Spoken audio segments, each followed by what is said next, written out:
Welcome to another Flower Fix tutorial. I'm Monica Starr. Today we're going to be designing this amazing bright floral arrangement with these gorgeous Cymbidium orchids. We'll start by properly preparing our container, designing, and then as always we'll finish up talking about how to make sure this little beauty lasts in your home for days to come. Let's jump right in.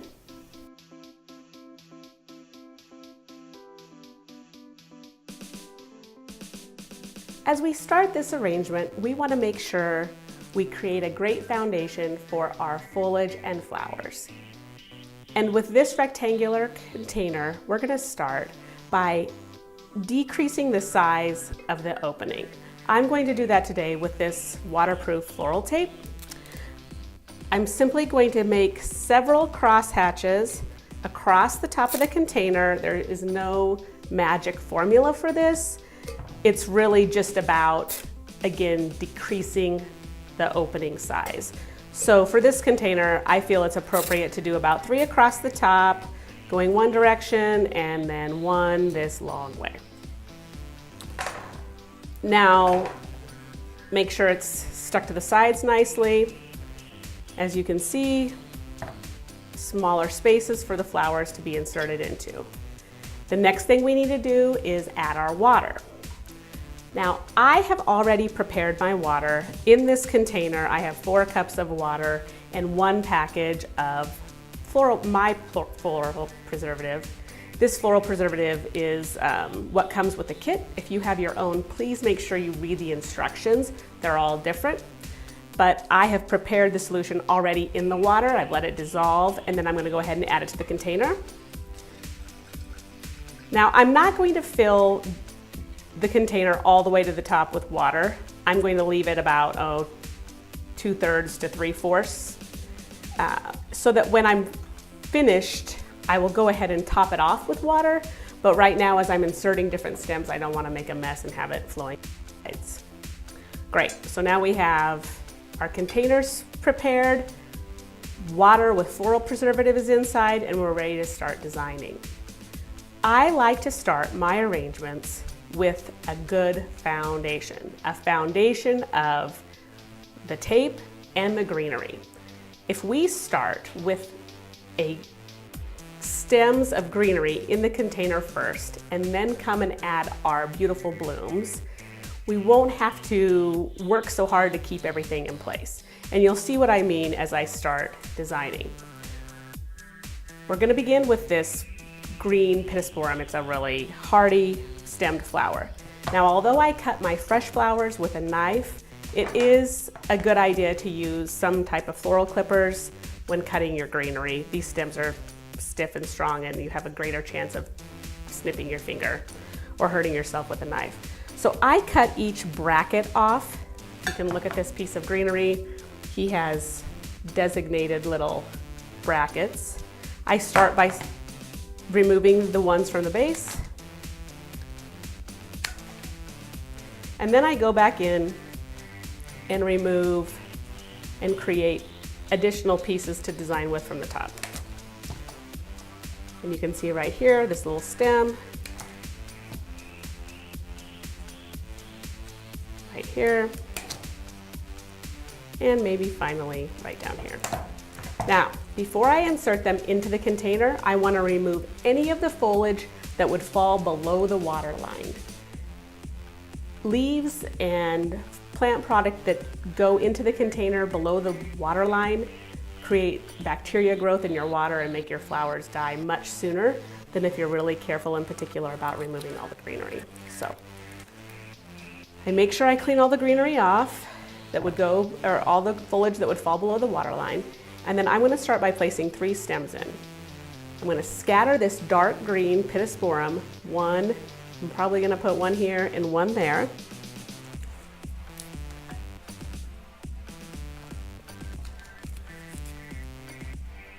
We don't need to worry about where he's facing right now. This is just the foundation of our entire arrangement. We're moving on to this gorgeous seeded eucalyptus. Oh my gosh. Eucalyptus is a wonderful plant product. It lasts 28, 30 days, something like that.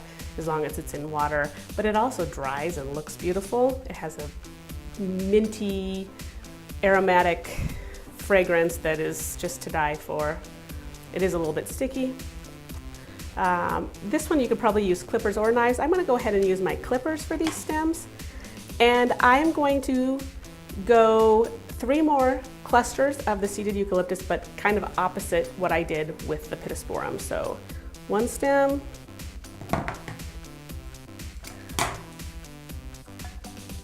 I went in the back with the pittosporum, in the front with the seeded eucalyptus. And I'm gonna take these 2, tuck them together and put them out the back. So here we go.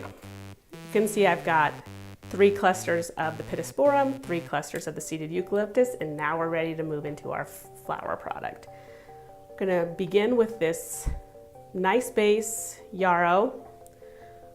As always, make sure you cut the stem at an angle. We're gonna place one guy right here in the front.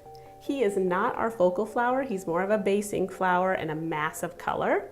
So I'm tucking him really low to the container. Move on to my next piece of yarrow. Again, cutting at an angle. I'm going to place him back here. And my final piece, spreading it out to keep this kind of consistent flowing. Building upon this layer, I'm going to come in with these bright, pretty spray roses. You're going to want to inspect the stems, see if there's any little foliage, leaves that are damaged that need to be removed. And then again, think about what would fall below the water line. This guy right here may be down in that water. We don't want it to get murky and gross. Go ahead and remove him. Be cautious, there's little tiny thorns all the way up this stem. And slice at an angle. Now I'm only using 2 of these spray roses. So I'm going to tuck 1 in front. And then with my second stem of the spray rose, I'm going to come and put him in behind next to this back yarrow.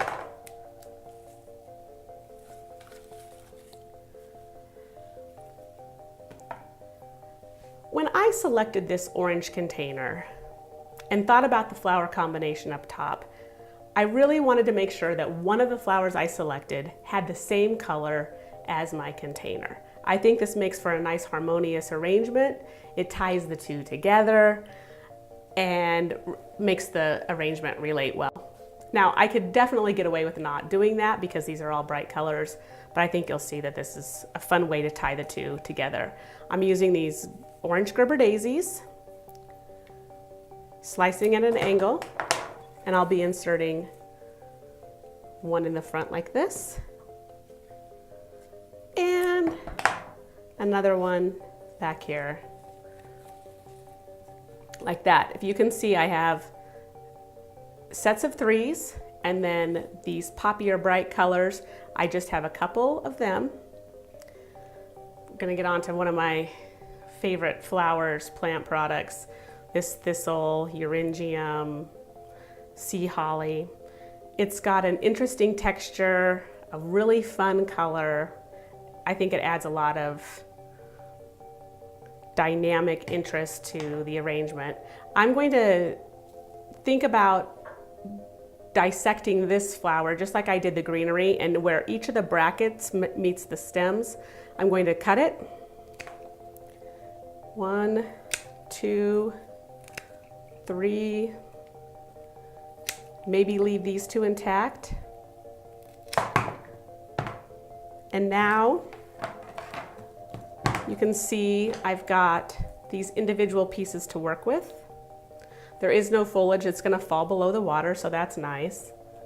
I'll come in and I'll just scatter these in clusters throughout the arrangement. So we'll do a couple there.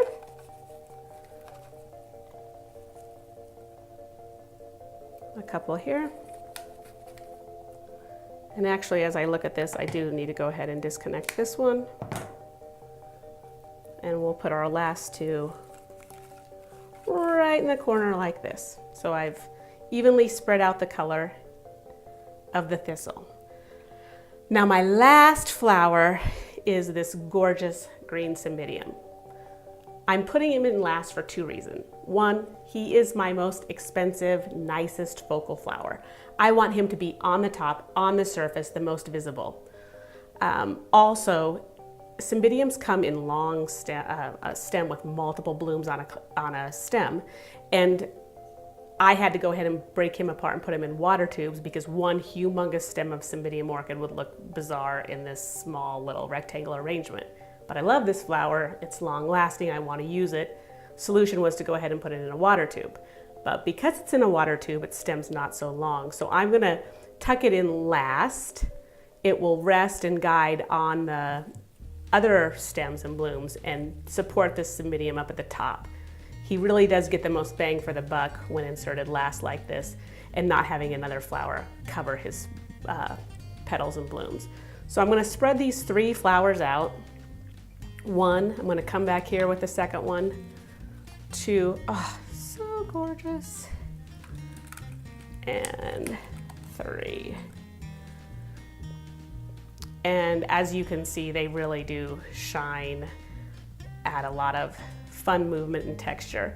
When you look at the selection of flowers I have here, you'll see that some things I chose have really smooth, lush petals. Other things are almost like berries, very textural. I like to make sure when I'm choosing stuff that I have a little bit of all different textures to create interest, excitement, movement in the arrangement. So this is pretty much the completed arrangement, and we need to go ahead and top off the vase with water like I talked about. The most important steps to ensuring that your flower arrangement is going to last in your home for days to come is add water to the top of the container every day.